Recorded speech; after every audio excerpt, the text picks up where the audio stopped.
What if the thing that makes you overthink everything, the replaying of conversations, the worst case scenarios, the decisions that keep you up at night, what if that's not a flaw? What if that's actually your brain doing something most people's brains simply can't? I know that sounds backwards. Stay with me. There's this thing psychologists have been looking at for years, and it keeps showing up in research on people who overthink. Not just a little, chronically. The kind of overthinking where you're still thinking about something someone said to you 3 weeks ago, or where you make a simple decision, like what to eat, and somehow turn it into a full emotional event. These people share something. Their brains have what researchers call a highly sensitive default mode network. Now, don't let that phrase scare you off. I'll explain exactly what it means. And when I do, I think something is going to click for you. Okay, so your brain has a network, a system of regions that activates when you're not focused on anything specific, when you're just sitting, thinking, drifting. Scientists call it the default mode network, and for most people, it hums along quietly in the background. But for chronic overthinkers, that network is loud. It doesn't just activate, it overactivates.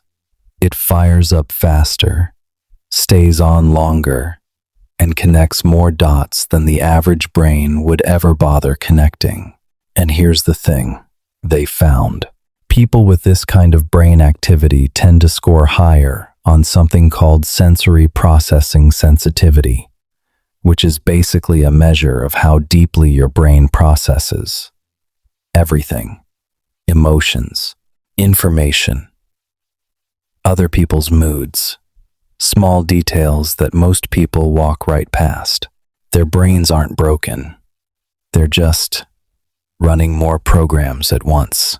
And this is where it gets interesting, because this same trait, this tendency for deep, relentless processing, it shows up in a lot of people who are also highly creative, highly empathetic, the kind of people who notice things others don't, who feel things more deeply than they'd probably like to admit.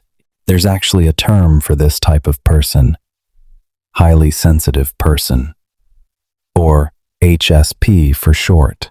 And before you brush that off, research suggests roughly 15 to 20% of people have this trait. It's not rare in the sense that it's exotic, but it's rare enough that most of the world isn't built around how your brain works, which is kind of a problem. Because if you're an overthinker, you've probably spent a lot of time thinking something is wrong with you, when really your brain is just doing what it's wired to do. Process deeper, feel more, notice everything.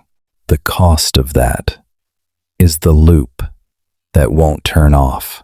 But let's not romanticize this, because overthinking has a real cost. When your default mode network is constantly running, your brain starts spending energy on problems that don't exist yet, on conversations that haven't happened, on outcomes you can't control. Psychologists call this rumination, and it's not just exhausting, it's been directly linked to anxiety, depression, and even physical stress on the body.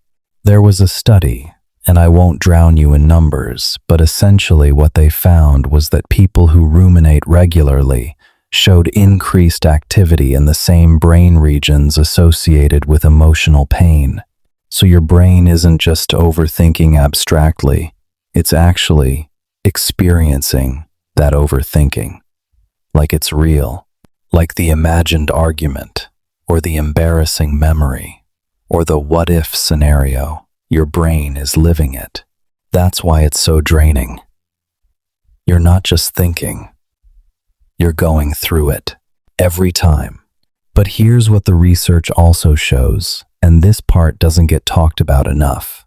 The same depth of processing that causes overthinking is also responsible for something really valuable.